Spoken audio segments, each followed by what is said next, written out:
Hello everyone, welcome back to another Tech Series episode. Today we're going to be building in the Cooler Master Masterbox K500. It's an ATX mid-tower case, comes with two addressable RGB fans and then one fan in the back. I'm going to break it down guys, do the build for you, do a build montage. I will let you guys know what we're putting inside it right after this.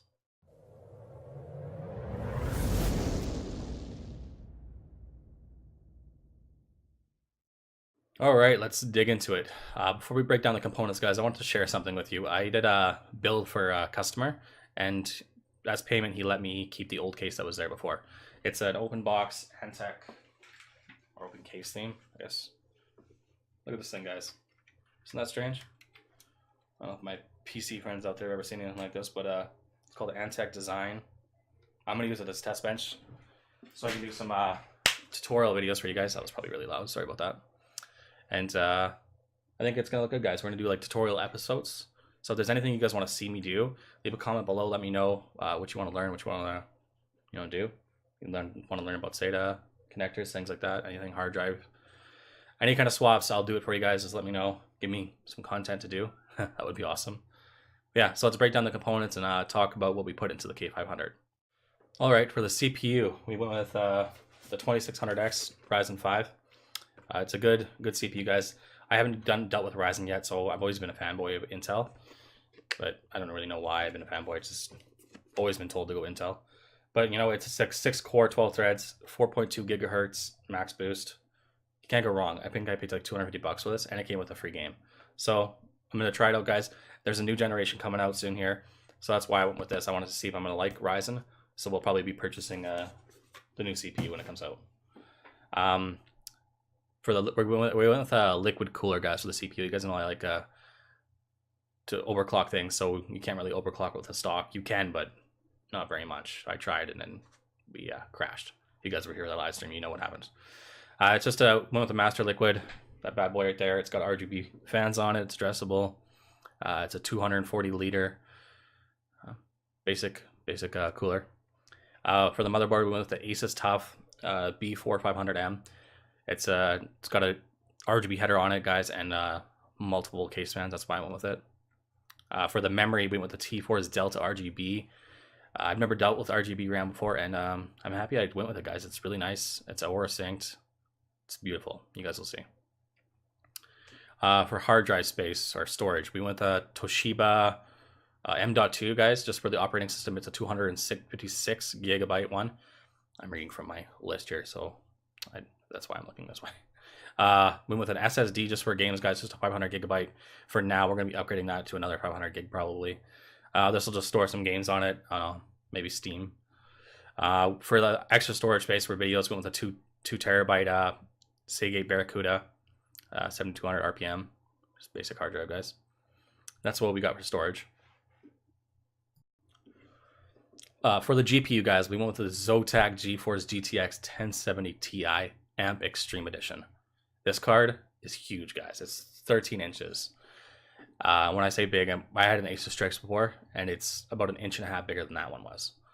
So you need a big case for this card if you guys go with this card.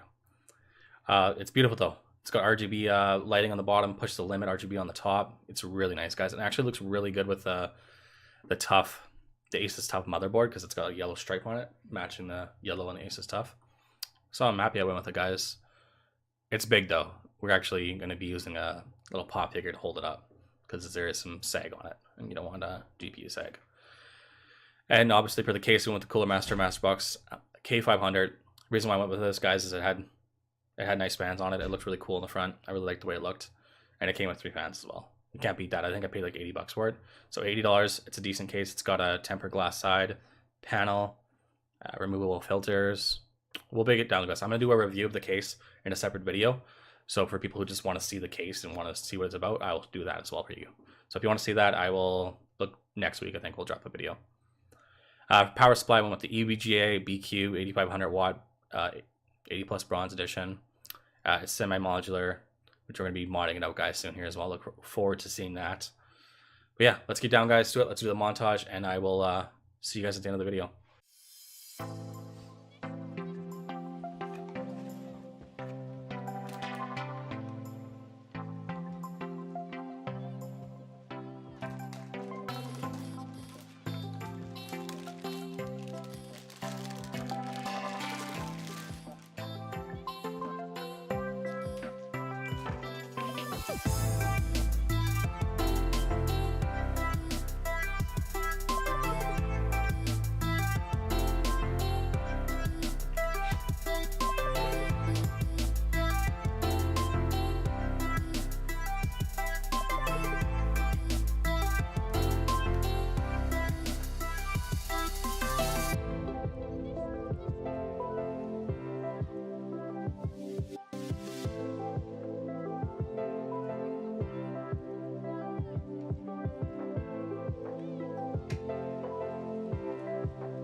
my operating system on it.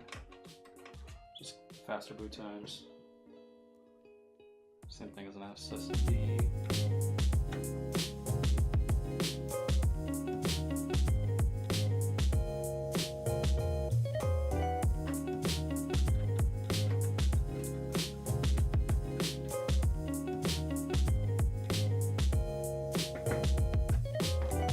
So guys, I just wanted to pause the video before I put the card in the case. I want to talk about the card. Guys, it is the Zotac GeForce. Whoa, where am I going? Amp Edition. 1070 Ti, sorry, Amp Edition. And it's a really large card, guys. I said that at the beginning of the video, that it's heavy, it's big. It's about 13 inches and 3 inches thick with the heatsink on it. But it's beautiful, guys. I want to go something a little bit more my style. This is definitely flashy, my style. It's got push limits here that actually lights up in RGB lights, and then as well as the logo here on the front. You guys will see that once it's in the case. Yeah, it's a big card. We're going to be using our little Nerd Rage here, guys. He's going to be going inside to hold it up. There's Rage powers. Let's get back to the video.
Like I had said at the start of the video, this is such a hefty GPU, you can actually see the sag, and then the cables are resting on it too. It just doesn't help. I think we can angle them up a little bit though. But you can see that there is a definite sag. I can show you guys. There's about a, definite, like about a half inch of a GPU sag, guys. So we're going to use Mr. Nerd Rage here, guys, who's been helping us with the build. We're going to stick him inside. We're going to stick him inside the computer.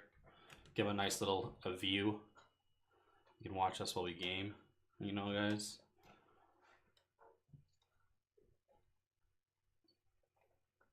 We might get some sticky pads for his feet just to keep him in place. That should do the trick.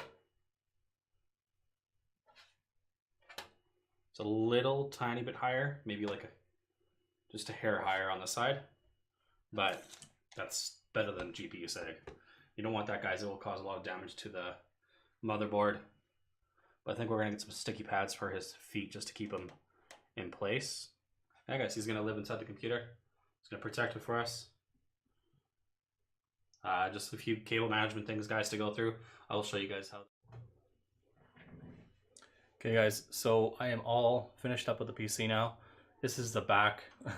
These are all the RGB connectors I had to use. So there's four RGB connected fans, and then as well as the motherboard and the CPU of that the Cooler Master has a little RGB logo on it as well, so that had to be connected. So there's 5 connectors on here.